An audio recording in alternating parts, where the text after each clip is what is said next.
Muchas gracias, doctora Aurora Serralde, por la invitación. Buenas tardes. Bueno, ya mencionaron que el tema del que voy a hablar es sobre las medidas nutricias que se deben de implementar para prevenir y tratar el daño renal en los pacientes que tienen diabetes mellitus tipo 2. Bueno, la causa más frecuente de insuficiencia renal crónica en México es la diabetes mellitus tipo 2, de tal manera que casi todos los pacientes que nosotros veamos con insuficiencia renal, cerca del 75-82% más o menos, tienen insuficiencia renal en forma secundaria o como una complicación de la diabetes mellitus. La última vez que pudimos medir la prevalencia de diabetes mellitus tipo 2 a nivel nacional fue en el año de 1993, en donde se estableció que era del 8.2. Hay un trabajo publicado en noviembre del 2011 donde señala que la prevalencia de la derechohabiencia del ISSSTE para diabetes mellitus es del 11.1%. De tal manera que no solamente no hemos actualizado el censo para calcular exactamente cuántos pacientes diabéticos tipo 2 hay en México, sino que se sabe, de acuerdo a esta encuesta, que en ese momento el 30% de los pacientes no sabían que eran portadores de diabetes. Y de los que sí sabían, solo el 16% de los pacientes estaban controlados. Eso quiere decir que existen más de 3 millones de diabéticos que no están controlados y seguramente muchos de los que estamos aquí manejamos a algunos de esos pacientes. De tal manera que nos debemos de dar a la tarea de implementar medidas que nos permitan optimizar el tratamiento de la diabetes mellitus para evitar la incidencia de sus complicaciones y particularmente de la insuficiencia renal. Bueno, en el mundo también la diabetes mellitus es una causa muy frecuente de insuficiencia renal. Contribuye, y cuando no es consecuencia de la diabetes y el paciente nefrópata se hace diabético, también contribuye a la morbimortalidad del paciente. Este incremento mundial de la diabetes se explica en relación al aumento también de prevalencia de la obesidad. Y hay estudios que indican que los países que tienen más migración del medio rural al medio urbano son los que han aumentado en forma más grande la prevalencia de diabetes. En los estudios hechos en Estados Unidos, pues se sabe que la población negra y la hispana son las más frecuentes. La hispana nos debemos de referir mejor en término correcto como latinos. Bueno, ¿por qué la población migrante del ámbito rural al urbano tiene una prevalencia mayor de diabetes? ¿Y por qué la población que migra a otros países en busca de trabajo también tienen aumento en la prevalencia de diabetes? Se cree que esto está relacionado al proceso de aculturización que tiene el migrante, que se manifiesta fundamentalmente en su patrón de actividad física y en la dieta que a partir de que se convierte en migrante ahora consume. Y no solamente está en relación a que aumenta el consumo de productos industrializados, sino que aumenta el consumo de alimentos que generan mayor carga ácida. Nos referimos a la carne, el pescado, el arroz, el queso y los cereales. De tal manera que no solo consumen más cloruro de sodio por consumir alimentos industrializados, sino que además consumen alimentos con mayor carga ácida. Bueno, en Estados Unidos también se hizo el análisis de 2 bases de datos. Uno es el Programa para la Detección Temprana de Enfermedad Renal, KIP, y el otro es la Encuesta Nacional de Salud de Estados Unidos. En estos 2 estudios, cuando ellos analizaron cuáles eran las coincidencias en los pacientes que tenían insuficiencia renal, encontraron que en las etapas iniciales de la insuficiencia renal, en el estadio 1 y 2, se asocia con mayor frecuencia a la resistencia de insulina. Es decir, que aun cuando no hubiese el diagnóstico definitivo de diabetes mellitus, los pacientes que tenían resistencia a la insulina cursaban más frecuentemente con las etapas iniciales de la insuficiencia renal. El otro factor al que se asoció pues, fue la adiposidad visceral, que como ya vimos, la correlación que existe entre el aumento de prevalencia de obesidad coincide con el aumento de prevalencia de diabetes mellitus. Mientras más factores de comorbilidad se asocien, es decir, la dislipidemia, la proteinuria y la enfermedad vascular, será más prevalente la insuficiencia renal. Otro estudio, que es el estudio de riesgo para arteriosclerosis, que incluyó a más de 10,000 pacientes no diabéticos, encontró también que en etapas iniciales la prevalencia de insuficiencia renal coincidía con la resistencia a la insulina. Pero de todos los pacientes que incluyeron en este estudio, el grupo que con mayor frecuencia desarrolló insuficiencia renal crónica terminal fueron los pacientes que cumplieron 9 años con una asociación de hipertensión arterial y de diabetes mellitus, que como ustedes lo verán en su consulta, todavía tiene una prevalencia mucho más frecuente en las ciudades de nuestro país. Digo de las ciudades porque en realidad no se conoce la prevalencia de esta asociación en el ámbito rural, solamente en las ciudades. Bueno, este es un estudio que muestra claramente cómo los pacientes que tienen una albúmina sérica normal, más menos 1 del valor normal, es decir, de 3 a 5, tienen 0, no se agrega un riesgo relativo de muerte. En cambio, conforme va disminuyendo el valor de la albúmina, los pacientes que son crónicos y están sometidos a hemodiálisis tienen un riesgo relativo que puede ser hasta mayor a 2 en relación a los pacientes que tienen una albúmina normal. Bueno, este estudio de la Universidad de Michigan, publicado en el año 2007, trató de demostrar cuáles eran los factores de la comorbilidad que se asociaban más a la mortalidad en pacientes diabéticos. Este índice de comorbilidad de Charlson integra una lista de enfermedades. Las más importantes es la presencia de cáncer, de SIDA o de alguna otra lista de enfermedades, insuficiencia hepática, enfermedad pulmonar, etc. Cuando tienen una calificación mayor de 2 por este índice de Charlson, el riesgo de muerte del paciente diabético se puede incrementar hasta 4 veces en relación a la población normal.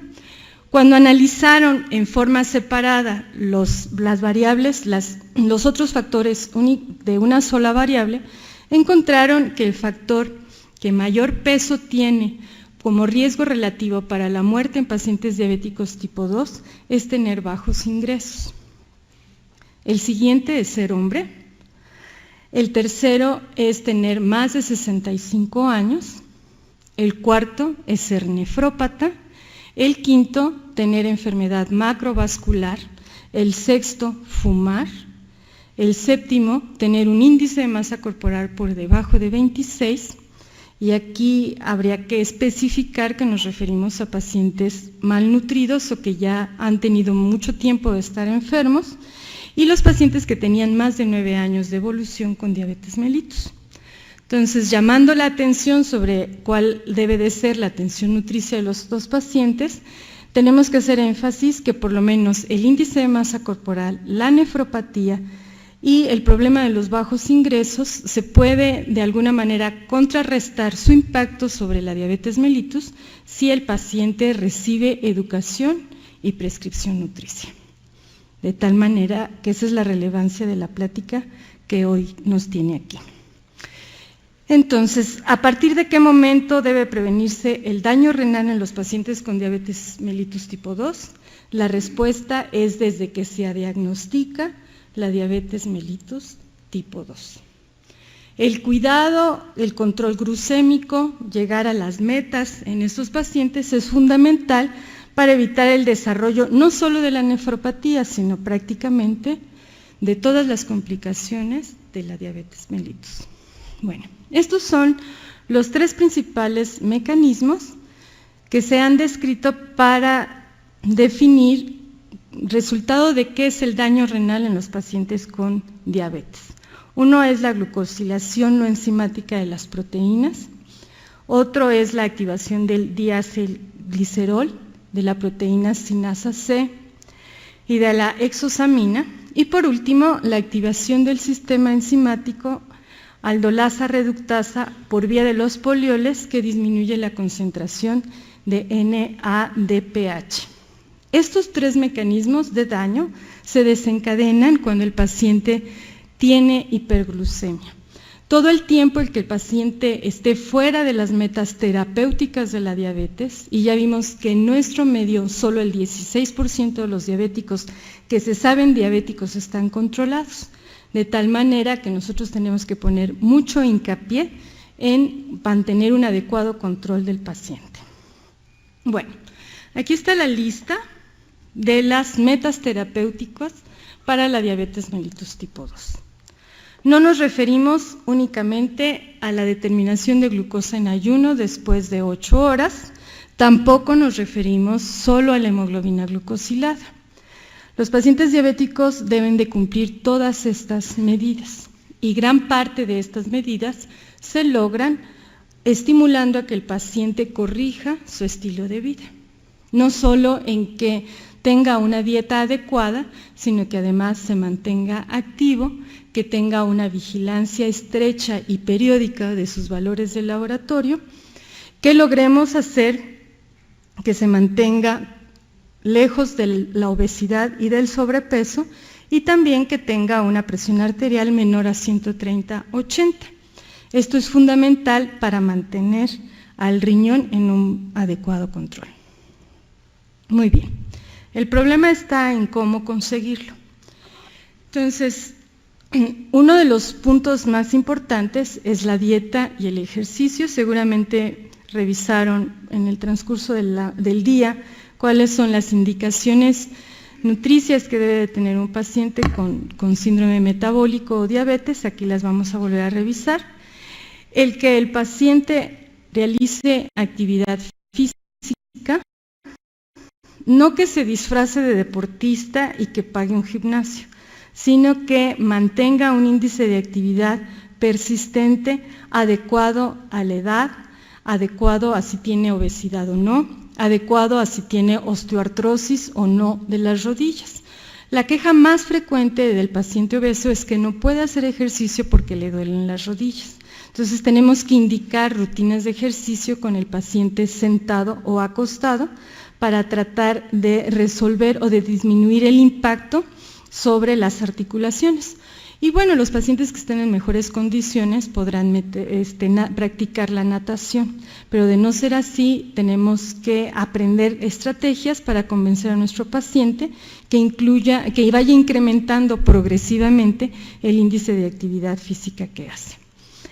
El otro problema es que si nosotros damos consulta en 20 minutos a un paciente diabético y no le explicamos ni nos damos la oportunidad de que el paciente entienda cuáles son todas las repercusiones de que tenga la glucosa alta, pues sencillamente el paciente no lo va a hacer. Entonces, consulta tras consulta, hay que insistir en cómo debe de hacer la dieta, el ejercicio y cómo debe de resolver las dificultades que él tiene para el apego terapéutico. Un problema fundamental es que la mayor parte de la gente que vive en las ciudades grandes no come en su casa, sino que tiene que comer en la vía pública. Comer en la vía pública implica que coma tacos, tortas de tamal, atole, en fin, todo lo que nosotros sabemos. Y entonces el paciente no está acostumbrado y no entiende la importancia de llevar parte de su comida a su jornada laboral o a su jornada en la escuela. Si nosotros pusiéramos atención a esto, nosotros evitaríamos que el paciente coma cargas de hidratos de carbono o de grasas saturadas, que es lo que se consume en los puestos de la vía pública. Pero debemos de convencerlo de cuál es la importancia de que él cargue su ensalada, que cargue su fruta, que cargue cereales integrales para poderlos incluir dentro de su dieta. La otra cosa es que no demos por desahuciado al paciente a la primera, tercera o cuarta consulta. Es decir, este paciente nunca va a entender, nunca lo va a hacer y está condenado a ser de esos pacientes que se van a complicar en el lapso de los 5 años. Tenemos que armarnos de paciencia para insistirle, consulta a consulta, cómo resolver los problemas que tiene para hacer su dieta, para hacer ejercicio, en fin. Y que nosotros le demostremos que hoy pesó 74 kilos y que en la consulta anterior 72 y que en el año pasado pesaba 68 y que se ha venido descuidando de manera persistente y hasta dónde va a llegar, ¿no? O bien que él en otra época del año sí logró tener un buen apego glucémico, pero ahora que fue de vacaciones o que pasó la Navidad, esto no lo consiguió. Entonces, en todas esas cosas hay que insistir. Algo que es muy importante es en el problema de la autoestima. El paciente diabético que no la tenga, pues no se va a cuidar. El paciente que sienta que ya le cayó la maldición porque es diabético y se sienta derrotado frente a la diabetes y no sea un paciente que sea capaz de controlar su enfermedad, nunca lo va a resolver. Algo que funciona bastante bien en los pacientes jóvenes es hacer la proyección de su vida a largo plazo. Si nosotros recibimos un paciente de 40 años que es hijo de una madre diabética que acaba de morir o que acaba de salir de un internamiento y que tiene un hijo de 2 o 3 años, y nosotros le planteamos cómo quiere enfrentar su enfermedad y cómo planea su vida, seguramente lo vamos a convencer con más posibilidades de que tenga un buen apego al tratamiento. Bueno, en la revista de Salud Pública, en el año del 2001, salió publicado un artículo que se realizó en el Instituto Mexicano del Seguro Social en toda la ciudad de Chihuahua, y encontraron que el apego al tratamiento, independientemente de la enfermedad, era tan solo del 54.2%. ¿Ese es problema del paciente o es problema del médico y del paciente? Es como si fuéramos maestros y año con año reprobáramos al 54% de nuestros alumnos. Necesariamente ahí está haciendo mal su trabajo el médico. Entonces, si nosotros mejoramos la calidad de nuestra atención médica, vamos a lograr que el paciente tenga un mejor apego, y para eso no vamos a poder resolver que aumente su nivel de escolaridad, pero sí vamos a poder resolver que si él conoce mejor su enfermedad, se controle bien. Bueno, entonces, antes de que disminuya la filtración glomerular, que ustedes se van a enterar que esto ocurre porque le van a pedir pruebas de depuración de creatinina más o menos cada año, o bien van a calcular cada año mediante la fórmula cuál es la depuración de creatinina del paciente. El paciente va a comer 1 gramo de proteínas por kilo de peso, con las indicaciones que ya les dimos, menos de 200 miligramos de grasas saturadas, el 10% de hidratos de carbono simples. Cuando el paciente tiene deterioro de la función renal, y nos referimos a que tenga una depuración de creatinina medida o calculada por debajo de 60 mililitros minuto, el paciente necesita tener una restricción de proteínas más estricta. Esto ha demostrado en una diversidad de estudios que disminuye la progresión del daño renal. Esta medida tiene menos impacto cuando la insuficiencia renal ya está más avanzada. Es decir, que si nosotros fijamos el contenido de la dieta en proteínas, cuando el paciente tiene una creatinina de 1.5 o más, vamos a tener un mejor resultado que si nos esperamos a que el paciente ya tenga 2 de creatinina, porque entonces su depuración de creatinina ya va más o menos va a estar en 30 mililitros por minuto. Entonces, a partir de que nosotros detectemos que la depuración de creatinina calculada o medida esté por debajo de 60 mililitros minuto, es el momento de restringir en proteínas la dieta del paciente. Aquí hay dos ejemplos. Si tenemos un sujeto de 70 kilos, le tocan 56 gramos de proteínas al día. Si tenemos un sujeto de 56 kilos, le toca una dieta con 45 gramos de proteínas. ¿Y cómo se hace esto? Bueno, cuando avanza la insuficiencia renal y el paciente sigue descendiendo su tasa de filtración glomerular, entonces nosotros tenemos que fijar la dieta en 0.6 gramos de proteínas por kilo de peso. Cuando esto ocurre, las guías internacionales recomiendan que se agreguen cetoanálogos. Los cetoanálogos son moléculas en los que se modificó la parte amino de los aminoácidos y en lugar de la parte amino les colocan una cetona y los hacen cetoanálogos o cetoácidos. Esa conversión de los aminoácidos hace que al ingerirlo en la dieta el paciente incorpore las aminas a esos ácidos y sustituya los aminoácidos que ya no puede ingerir en su dieta puesto que está limitada de proteínas. Bueno, en México existen dos presentaciones, el ketosteril y el ketolog, tienen respectivamente 630 y 680 miligramos. Generalmente las presentaciones son de 100 pastillas y cuestan 500 pesos, así que no todos los pacientes las pueden comprar. Y los que puedan comprarla, pues tendrán que usar entre 4 y 8 pastillas al día, de acuerdo a cuánto pese el paciente. Si el paciente no tiene acceso a los cetoanálogos, pues no los podrá comprar. Entonces, tendremos que tratar de mantener su estado de nutrición aun cuando la dieta solamente tenga 0.6 gramos de proteínas por kilo de peso. Es un poco más complicado, pero sí se puede hacer.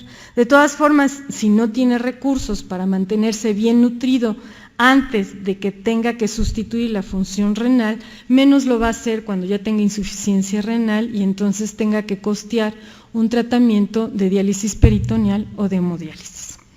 Entonces, aunque esté recomendado en las guías internacionales, pues todavía es un recurso que implica un alto costo. Bueno, ¿cómo calculamos las proteínas de una dieta? Pues no es tan complicado. Una ración de leche, que generalmente son 200 mililitros, tiene 9 gramos de proteínas. Cuando está modificada en grasas, no se altera el contenido de las proteínas, ¿sí? Sigue teniendo 9 gramos de proteínas por una ración de leche, que en términos convencionales son 200 mililitros. 30 gramos de cualquier carne o queso, o bien un huevo completo, tiene 7 gramos de proteínas. Un equivalente de cereal puede ser una tortilla, una rebanada de pan de caja, medio bolillo sin migajón, media taza de cereal integral o media taza de arroz. Todos estos que son equivalentes de cereales tienen 2 gramos de proteínas. Y por último, una taza de leguminosas en caldo tiene 8 gramos. ¿Sí? De tal manera que cuando nosotros fijamos la dieta de nuestro paciente en 45 gramos de proteínas o en 54 gramos de proteínas, nosotros lo único que tenemos que sumar son los equivalentes de esta lista a gusto del paciente para que él acepte su dieta, ¿sí? Y le tienen que explicar por qué, ¿sí? El futuro que usted tiene, si no disminuye la cantidad de proteínas que ingiere, es que en menos tiempo requiera un tratamiento sustitutivo de la función renal, que es la diálisis o la hemodiálisis. En cambio, si usted desde etapa temprana fija la cantidad de proteínas que consume y además permanentemente está esforzándose en cumplir en las metas terapéuticas de la diabetes, se está alejando de la insuficiencia renal crónica terminal y de todas las demás complicaciones de la diabetes mellitus. Bueno, este es un ejemplo para una mujer de 56 kilos que tiene una talla de 1.52, que tiene obesidad o sobrepeso, en donde le vamos a calcular una dieta a 25 calorías por kilo de peso teórico.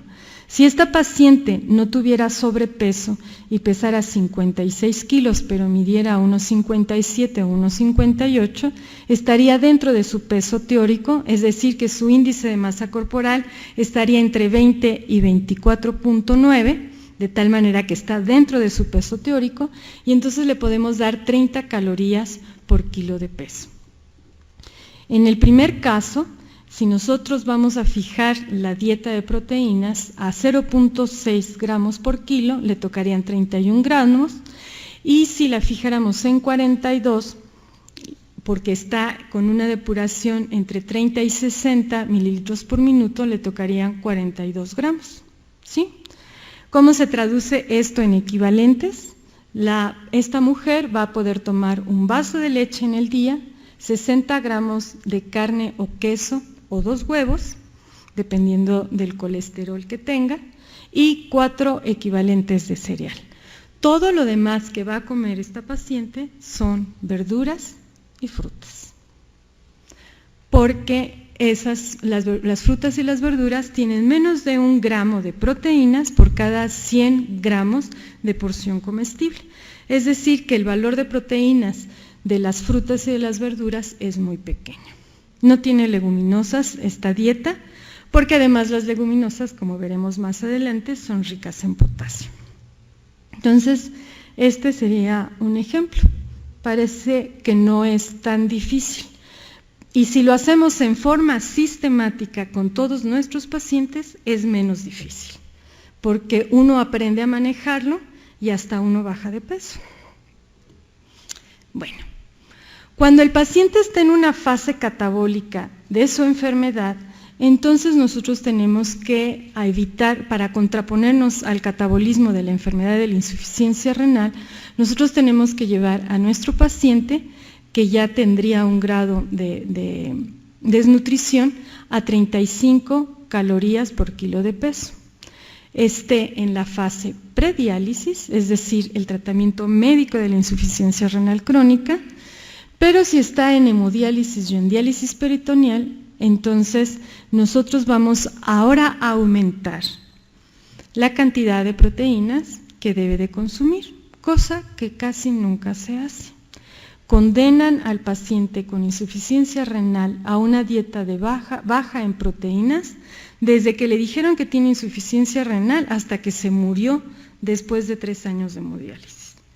Cuando se toma la decisión de sustituir la función renal, se tienen que incrementar las proteínas que el paciente, porque en el líquido de diálisis y en el ultrafiltrado de la hemodiálisis se pierde gran cantidad de proteínas. Si nosotros no las sustituimos con la dieta, el médico está contribuyendo a que ese paciente se desnutre. Entonces, desde que el paciente entra a diálisis peritoneal o a hemodiálisis, la prescripción de la dieta cambia. No van a creer que en mi hospital donde yo trabajo, en el Hospital de Alta Especialidad de Petróleos Mexicanos, todavía sigue pasando esto. Le siguen dando dietas carenciales a pacientes con insuficiencia renal porque ya se le quedó la dieta de etiqueta de ser nefrópata, ¿no? Aquí vemos las demás variables. En el tratamiento predialítico, 0.6 o 0.8 gramos de proteínas por kilo, con hemodiálisis hasta 1.4 o 1.5, de acuerdo a cuántas sesiones de hemodiálisis tenga en la semana, y cuando tiene diálisis peritoneal también hasta 1.5. Entonces, ahí sí el paciente va a ser muy feliz porque va a comer todo lo que no pudo comer en los años de insuficiencia renal en prediálisis. Obviamente, antes de la diálisis peritoneal, el paciente tiene una restricción de líquidos y de potasio mucho más estricta que después de que el paciente entra a un programa de diálisis o de hemodiálisis. Bien, ¿cuáles son las recomendaciones que hacen que mejore el apego terapéutico de nuestro paciente. Lo primero es la planeación, ¿sí? El paciente debe de planear de acuerdo a su índice de actividad y de acuerdo a las personas con las que él vive, sus alimentos. Si el paciente come solo o no come, o está deprimido o no es una actividad que comparta con el resto de la familia porque tiene una dieta especial, el paciente no va a tener apego, ¿sí? La otra razón es que uno establezca una rutina de ejercicio de acuerdo a la capacidad física del paciente, porque esto va a mejorar su apetito y va a poder comer la prescripción que nosotros le demos. Hay una lista grande de síntomas que el paciente evita que conserve su apetito. Entonces, entre una de las medidas para contrarrestar esto es la realización de ejercicio. Lo otro que es básico es disminuir el consumo de productos industrializados, que como ya vimos y todos saben, tienen una gran cantidad de sal, así como consumir en vez de los hidratos de carbono simple, los hidratos de carbono complejos, consumir lácteos descremados, y entre los lácteos descremados, aparte de la leche descremada, se encuentra el yogur de leche descremada, el queso panela, requesón o el queso ricota. Muy bien.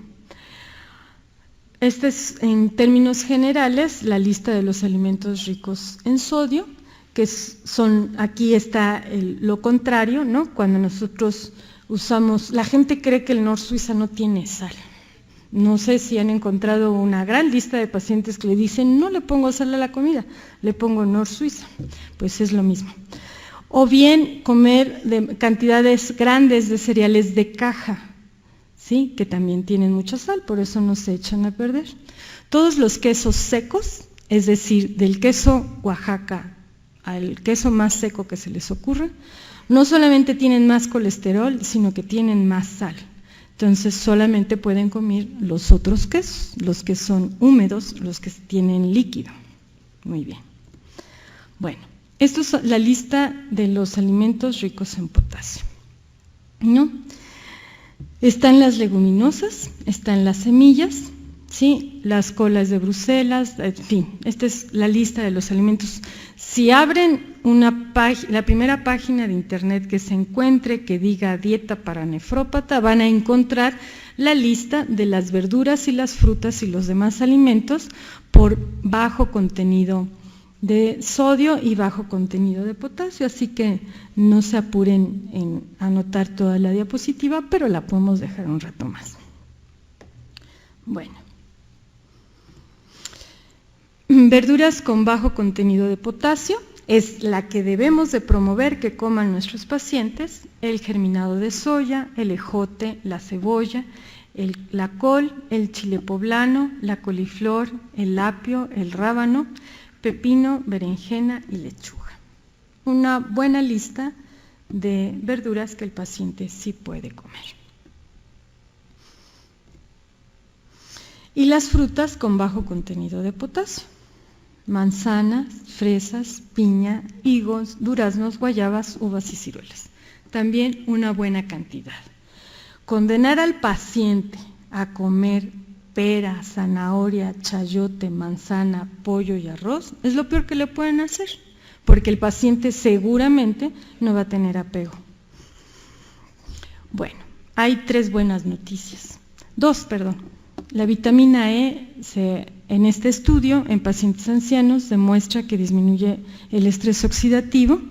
Ahí está la lista, la imagen de los productos que la contienen, y se pueden tomar una copa de vino tinto, los pacientes que puedan acceder a él, y también, según este estudio publicado en el 2007, también disminuye la progresión del daño renal. Pero ¿cuál es la noticia más importante? Los suplementos de ácido fólico, vitaminas B6, B12, no solo no detienen la progresión del daño renal, sino en este estudio canadiense publicado el año pasado, se encontró que los pacientes que recibieron estos suplementos de vitaminas tuvieron un deterioro significativamente mayor a 2 años de observación, perdón, a 3 años de observación después de haber recibido este suplemento vitamínico. No le den vitaminas al paciente, convénzalo de cómo debe comer. Bueno, pues muchas gracias por su atención.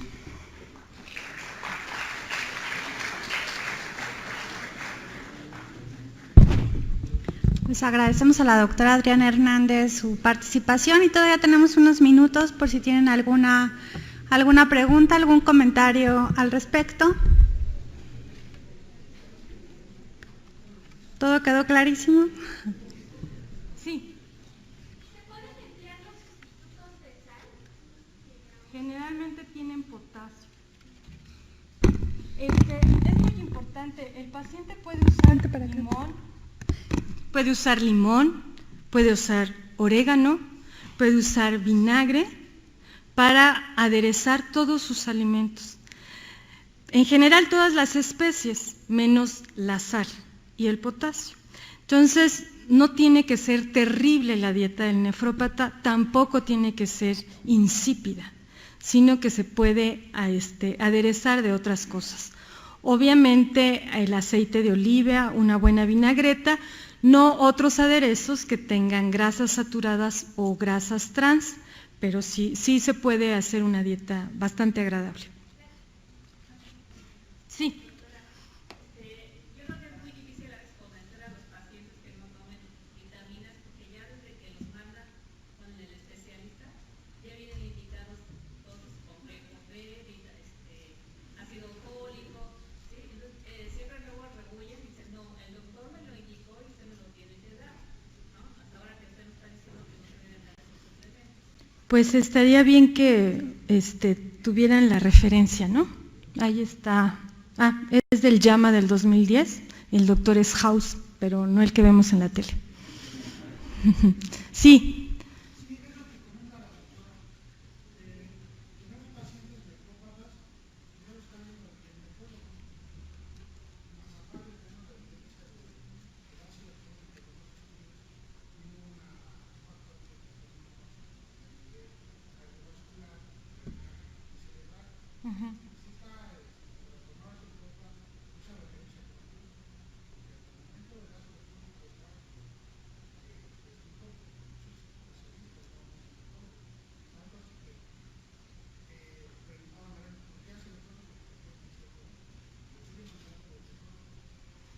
Sí, es más fácil incidir con ustedes que con los nefrólogos, porque ellos, digamos que tienen paradigmas bastante fijos. En este estudio no se demostró diferencias en eventos vasculares cerebrales, en este estudio canadiense. Si el paciente está mal nutrido y come mal, seguramente va a tener deficiencias vitamínicas más graves y más profundas. Si nosotros tenemos la oportunidad de cuidar el estado de nutrición del paciente, podemos ver que el impacto de este estudio, yo creo que hace falta una revisión sistemática de todos los estudios que han utilizado suplementos vitamínicos, pero al menos este estudio que está bien controlado no demuestra que sí sirva. Y hasta donde yo entiendo hay diferentes artículos donde unos tienen resultados, donde impactan favorablemente, otros donde no tienen ningún impacto y que tiene un impacto deleterio sobre la función renal. Entonces, sí hay que insistir y hay que hablar con los médicos especialistas que lo dan por sistema, O sea, a todos los pacientes les dan la misma prescripción y seguramente el nefrólogo ni se enteró si su paciente tenía controlada la diabetes o comía bien, pero de antemano, para curarse en salud, le indicó un suplemento con vitaminas. Sí. Doctora, para prevención de las lesiones renales en los pacientes diabéticos, el uso en las etapas iniciales de diuréticos, de antihipertensivos. Sí, está demostrado el efecto de los IECAS y de la angiotensina 2. Eso está claramente demostrado. No sabemos qué tiene más impacto. Si las medidas dietéticas o el uso de estos medicamentos antihipertensivos, porque no hay un estudio que lo compare, pero por separado, tanto los IECAS como los AT2 han demostrado que disminuyen la progresión. Ahora, cuando ya está abajo la filtración glomerular, cuando ya tenemos depuraciones por debajo de 30 mililitros minuto, ya no podemos seguir utilizando ni ECAS ni AT2, porque depletamos más la filtración glomerular, porque tienen un efecto vasoconstrictor. Entonces, el tiempo en el que usted puede usar un IECA o un AT2 es antes de que caiga la filtración glomerular. Estamos hablando de entre 60 y 90. Ajá, sí. ¿A qué dosis se puede? Depende del efecto hipotensor que nosotros queramos tener. Si el paciente es normotenso, las dosis son muy pequeñas. Generalmente se usan 12.5 miligramos de captopril, porque no queremos agregar un efecto hipotensor. Si el paciente es hipertenso y ese es el tratamiento para la hipertensión, pues aumentamos la dosis, pero desde dosis bajas, desde 12.5 miligramos de captopril, ya se tiene un efecto protector del riñón. Sí, al día. Para el control de la hipertensión, no. Pero ese es el problema de los especialistas, que ven por cachos al paciente. Esa es la ventaja que tienen ustedes como médicos generales y nosotros como nutriólogos clínicos. Hablando específicamente del captopril, lo más utilizado puede ser el enalapril. No hay diferencia entre los estudios, me parece que son similares, todos los IECAS tienen ese efecto, comparten esa característica. ¿Ya no hay preguntas? Ah, por acá. Sí.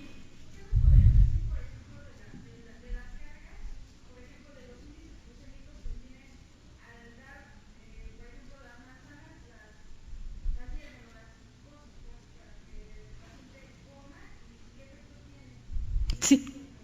Bueno, aquí el efecto es que todas las cargas altas de hidratos de carbono en la dieta van a afectar la glucemia postprandial. A 2 horas de que el paciente comió, debe de tener la glucosa por debajo de 140. Si después de 2 horas de que el paciente comió, tiene esa glucosa por arriba de 140, está mal la prescripción de dieta. O comió de raciones de fruta muy grandes y hay que reducirlas. El error genial que aquí tenemos es que en las comidas corridas comemos sopita de pasta, arroz y tortillas, y todos esos son hidratos de carbono simples, o los que comen espagueti y pan de harina refinada, les ocurre lo mismo, o bien los que toman jugo y fruta en la misma comida. Entonces, cualquier carga de glucosa en la dieta que a las 2 horas mantenga la glucosa por arriba de 140, está mal la prescripción de dieta, tenemos que revisarla. Cuando llegan mis pacientes y me dicen, yo veo que tienen la glucosa alta y antes de decirle al paciente que está descontrolado, le pregunto qué comió ayer. Y es la forma en la que puedo detectar con más posibilidad que está comiendo mal. Si yo le digo, está descontrolado, ¿qué comió? Entonces ya me puse en el papel de regañarlo y el paciente me va a mentir. Entonces, antes yo le tengo que preguntar qué comió para ver que las raciones de fruta no sean grandes, o imagínense lo que representa comerse un bolillo con un atole, ¿no? También es una carga alta de azúcares simples. En relación al aumento también de prevalencia de la obesidad. Y hay estudios que indican que los países que tienen más migración del medio rural al medio urbano son los que han aumentado en forma más grande la prevalencia de diabetes. En los estudios hechos en Estados Unidos, pues se sabe que la población negra y la hispana son las más frecuentes. La hispana nos debemos de referir mejor en término correcto como latinos.